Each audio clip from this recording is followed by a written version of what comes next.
Hello everyone, so welcome to today's literacy lesson following Pi Corbett's blog challenge number 3. I'm going to run through some specific skills with you that I'd like you to put within your work this week, and we're just going to have a bit of a look at some of the model texts that we have seen that are going to support us with our challenge. So first of all, congratulations, you've all been chosen to travel in a skyship on an adventure. So this is an example of a skyship. It was drawn by 8-year-old Arlo. Pi did share this with us on the session, but it is a skyship being attacked by sky dragons. So there they are, there's a skyship. You do have an opportunity to do your own version of this. I wanted to show you this picture so that you can get started with that. It could be a nice weekend activity for you if you opted to do that. It's not that you have to do that, it's a choice. So our weekly literacy sessions are going to be built up of narrative sessions, and week by week you will become crew members of the skyship and you're going to jet off on your adventure. These are going to be some of the companions that you potentially could be travelling alongside, so I just wanted to show you. As you can see, lots of fantasy creatures, fantastical creatures, magical creatures potentially that you could be having alongside you on your travels. Okay, so this was one of our model texts this week. Here we have 16 things found in a hobbit's knapsack. So I'm going to read this to you first of all.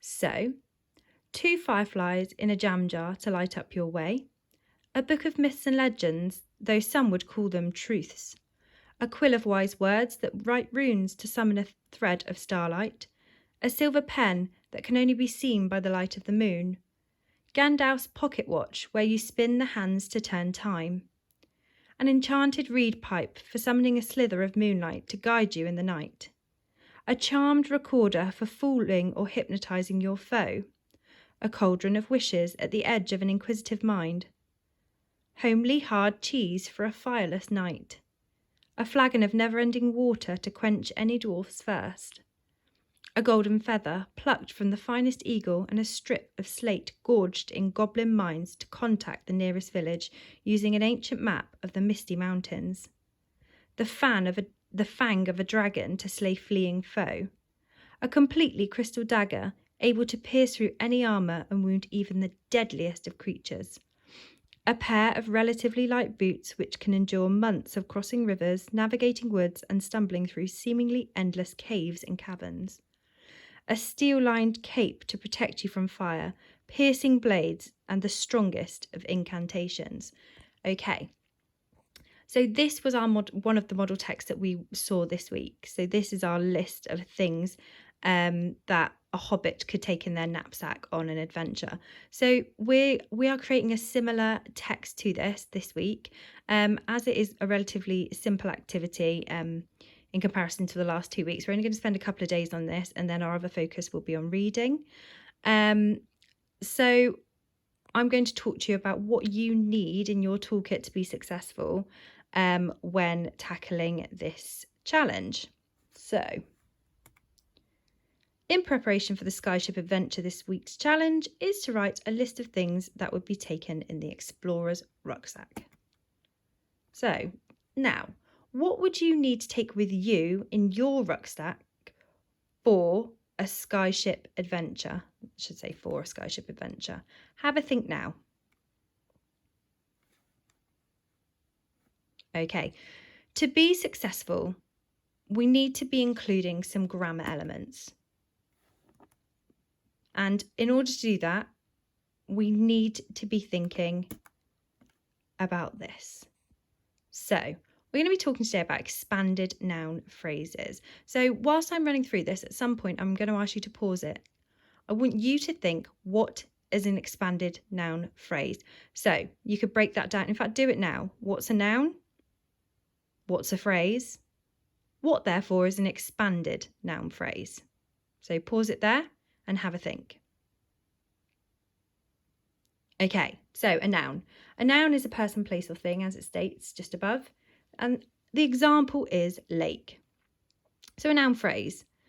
A noun phrase usually has either a determiner, so the thing that determines the noun. So, for example, the or the, a, but it can also be her lake if the lake belonged to someone.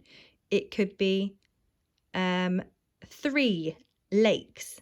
Obviously, the noun would change ever so slightly because it'd be plural, but the determiner would be a number. So the determiner determines the noun. It tells you some information about the noun. And then the person or thing. So a noun phrase has a determiner and then the person, place, or thing. So what therefore is an expanded noun phrase? Have a think. Right, so we have talked and brushed over them before in other areas of literacy. So what is an expanded noun phrase? So an expanded noun phrase adds information to nouns and it makes writing more interesting. It can be added both before and after the noun. Okay. So here is one example. So here we've got a noun, here we've got the noun phrase.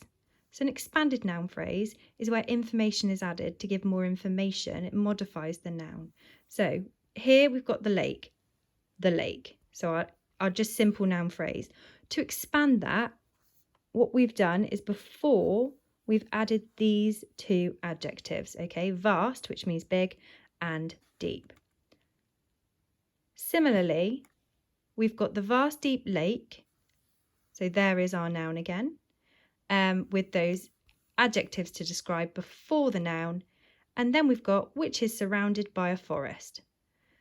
This part here is actually a relative clause. We're just going to touch upon them today. And those of you who can remember relative clauses, you can include them in your work. You will tend to do it naturally anyway. However, the important thing to remember is you have got detail added before the vast and deep lake, and you've got detail added after, which is surrounded by a forest. All of that information links to the lake. It's describing the lake. So therefore, that all adds to the expanded noun phrase. Right. What tool from our grammar toolkit represents an expanded noun phrase? Stop the video here. Can you remember? Hopefully you are correct. It is the tape measure. The reason that the tape measure represents an expanded noun phrase is because it expands the noun. So if you imagine that, it expands the noun. We always said that we would quite like a double tape measure, because obviously the noun we always sit this on top of the noun and then we expand both ways because you can add information before and after. What I've recently thought actually is I quite like the idea of it. Also, an expanded noun phrase could be an extension lead, because the idea behind an expanded noun phrase is that it adds more information. And I think it's really great to just keep extending those ideas. Just something I thought about and I thought I would include it. Okay, so some examples of expanded noun phrases. So here we have quite a simple expanded noun phrase of a fur-lined cape. Okay, obviously a cape like a coat that you can wear. And the cape is fur-lined. So cape is called a head noun in this instance, okay? And an expanded noun phrase is always a head noun. And the head noun is the noun that gets modified by the other elements within the noun phrase, okay? So all the information revolves around that head noun. Before cape, fur-lined here is describing the noun. So adjectives describe nouns. So fur-lined is an adjective which is giving more information about the noun. Please also notice that fur and lined have been hyphenated, so that is a hyphen just between there. Okay, and what we tend to do is we put the tape measure above the head noun just so that we can identify that. Okay, this is a more complex, ever so slightly more complex expanded noun phrase. Can you stop it here and think about why? What's been added? So think that to yourself, what has been added? Okay, hopefully you have realised that all that's been added is another adjective. So a fur-lined leather cape. Now we have 2 adjectives that are giving more information about that head noun. Cape is still the head noun, okay? It is being modified and changed by the other elements within the phrase. I also wanted you just to quickly note, because we're forgetting this in our writing sometimes, I've noticed, a fur-lined leather cape. These adjectives have been listed, so you're listing those adjectives. So therefore you do need your comma, because in year 2 we learned about commas for a list. So fur-lined and leather have been listed, so you need commas for a list. Okay, so extending our expanded noun phrase. These are very simple, okay? We see these a lot in our writing, but what we want to do today is really be extending our writing, making it more detailed, making it more interesting. So some examples of expanded noun phrases. And the reason why we're doing this is obviously because in our model text, it is they are lists of expanded noun phrases, and it's going to help us when we go on our skyship adventure. So I started out with my cape being my head noun, okay? So cape is still my head noun. That has not changed. I've still got a fur-lined leather cape. So I've got that simple expanded noun phrase, the piece of information before the noun. And now I'm going to continue reading. So a fur-lined leather cape, the colour of rock, for keeping warm in the winter and using as camouflage if lost in the mountains. What I want you to think now is, where does the expanded noun phrase end? Try and guess. Where do you think the information about the cape ends? Right, so hopefully you've paused the video and you've had a think about that.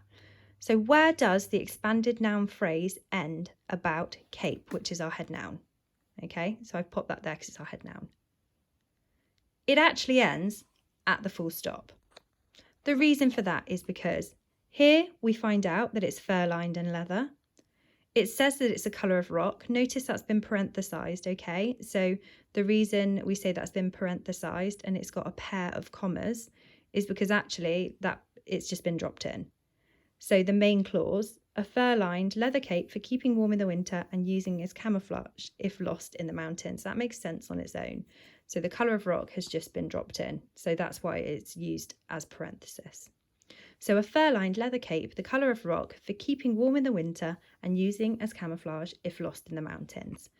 So all of that information is all about cape, the head noun. So therefore, it is all part of the expanded noun phrase. I think a common misconception that we have is that an expanded noun phrase is this part and this part only, okay? So I've used an adjective, and I've described a noun. Well, actually, this tape measure would extend all the way here, as well as going back to that first part. Okay, you need to remember that expanded noun phrases, the information can be added before and after. Right, so here are another 2 examples of poems that have been written by Pye Corbett. They follow the structure, they mimic the structure of the knapsack of the dwarf's adventure. So now I want you to pause the video here and you can have a quick read of these. Okay, hopefully you've done that. So I'm going to now start talking about some of these sentences and we're going to be thinking about our challenge. What I would like you to do, in fact, now you've had a read of them, I want you to now go back through and I want you to try and identify the head noun in each sentence.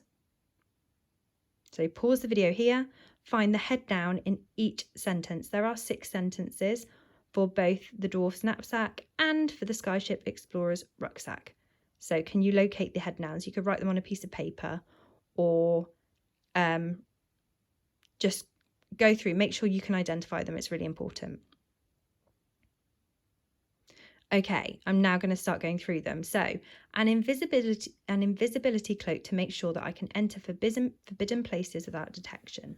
So, the head noun, hopefully you identified, is the cloak. An eternal light to guide me through mountain caves.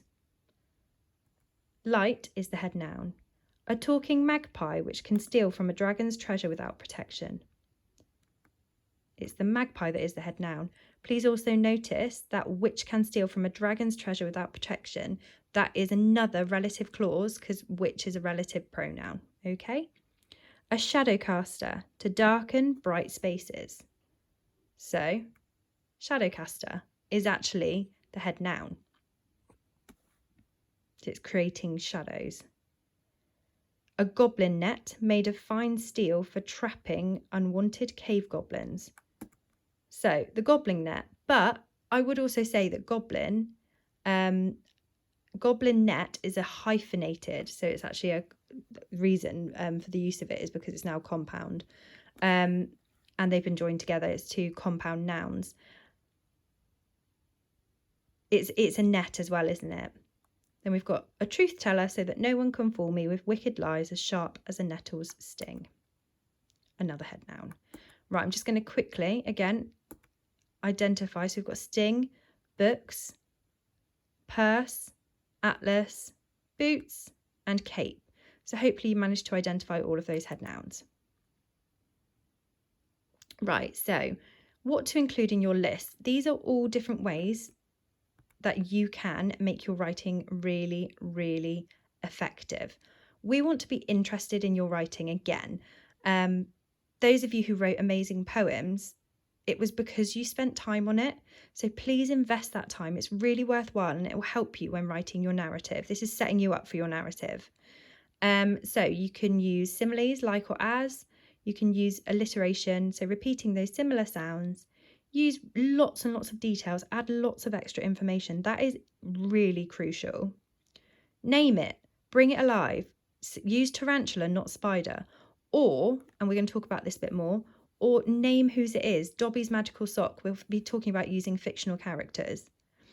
Then I've added these two. Extend it, okay? Don't just say a magical frog. Say a magical frog that, and then repeat. Make your image really, really clear and specific. And it's this part's really important. Consider your word choices. Every word counts and should have an impact. If you're using a word that doesn't add impact, then why are you using it? Every word needs to count at this stage.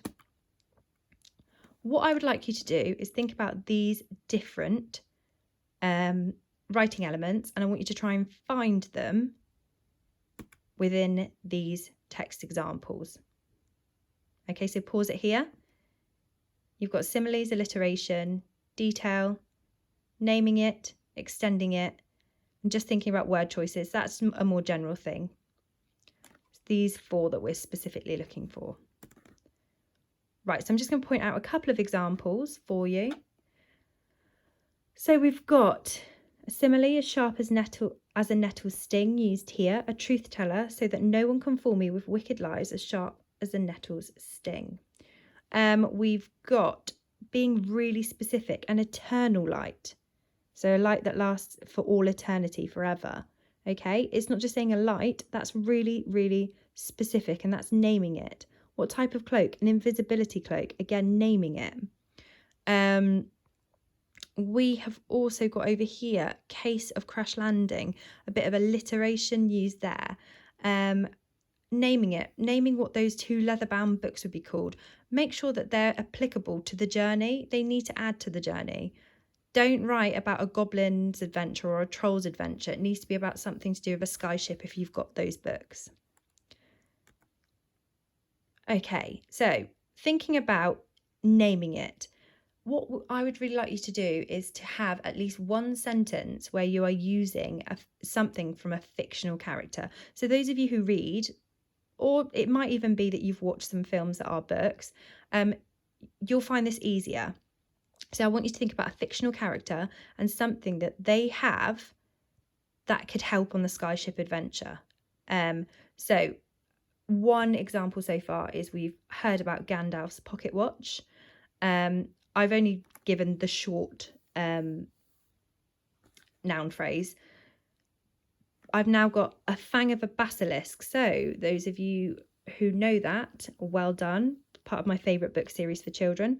To slay fleeing foe. If you don't know about the basilisk, you need to invest in a bit more reading of J.K. Rowling. I want you to think, what can you come up with? Think back to the best stories and adventure tales that you've read. Remember, these need to be fantasy and most likely have a bit of a magical edge. It's those ones that are going to be the most effective images. That's why. So I've got a basilisk, I've got Gandalf's pocket. I read a really nice sentence about Dobby's magical sock. It could be something Lord of the Ringsy. It could be that it's a sword forged in the flames of Mordor. There's so many things that you can do. So just have a think about those fictional characters that you know. All I can think is Harry Potter in my head, so I'm thinking Harry Potter's or the Elder Wand, Hermione's Polyjuice potion. Those sorts of things could be really useful in terms of fictional characters. So think about the best series that you've watched. I'm thinking Katniss's bow and arrow from The Hunger Games, if you've read that book series.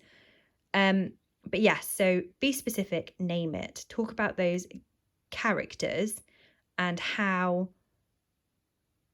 the things that they have can help you on your adventure, but be really specific. Okay, so hints, what could be in the rucksack? So try to keep it magical. So a creature companion for the Skyship adventure. These are all things that you might want to include. So these were suggestions that Pi Corbett made that I wrote down, and I just thought actually that could be a good start for you. So maybe it could be, you don't have to, but you could write a sentence that is of a creature companion for the Skyship adventure. It might be that you write about a sentence about a piece of equipment that's going to help the journey, a magical piece of jewelry that has a purpose, what can be used to ward off danger, so to like warn people or ward off enemies and foes. Is there a particular type of book that could come in handy for a Skyship adventure? They're all different ideas. It could be that you write one for each different part as a starter. Right, so I would like you to do this for the next 5 minutes. I'd like you to create a brainstorm of all the nouns that you could take. You should be great at this, particularly those of you, if you've played Minecraft before, then you know all about, I included like the enchanted boots or an obsidian rock. I was watching a film the other day and they mentioned a magical orb and the Infinity Stone. They're from Marvel films. So I just want you to think of anything. It could be Thor's hammer, for example, if you're really into heroes. Just to create a brainstorm, 5 minutes of all the nouns that you may take that could help you. If you need to use this to help you, you can. Don't create really good noun phrases now. Just see how many ideas can you get. Create a brainstorm. So just put ideas all over one page. That's what I started to do here. So a flagon of water, a hammer, an orb, enchanted boots, infinity stone, obsidian rock, a ring, a pen with silver ink, a map written in runes, a pipe. Okay, so stop the video and do that now. Okay, so hopefully you didn't find that too tricky and you've got lots and lots of ideas. What I would like you to do now is take your favourite nouns and start creating complex noun phrases. So, for example, a pen with silver ink could become a silver pen for secret statements concealed safely beneath a moonless night. So, what that is indicating is that it can be read when there is moon in the sky. Or a pipe. So a pipe became an enchanted reed pipe to fool your advancing foe by summoning a slither of moonlight. Okay, thinking about what's gone before, an enchanted reed pipe. Head noun, to fool your advancing foe, so foe that are coming towards you, by summoning a slither of moonlight. Okay, so your nouns are your head nouns and then create the before and after. All right. So what would you need to take with you in your rucksack for your Skyship adventure? What I would like you to do is write between 8 to 12 high quality items that you would take. Remember, every word counts. They need to be really high quality sentences. You're going to have today to do this and another session, and then we're going to focus on reading. So make sure that every single word counts. A couple of tips. Name it. Describe the object so the reader can imagine it. Reread to make the ideas flow. Create fresh images, not cliches. We've spoken about that a lot. Say it aloud. Choose words with care. Avoid repeating words. Reread to police your sentences and pretend you are your teacher. What would we say?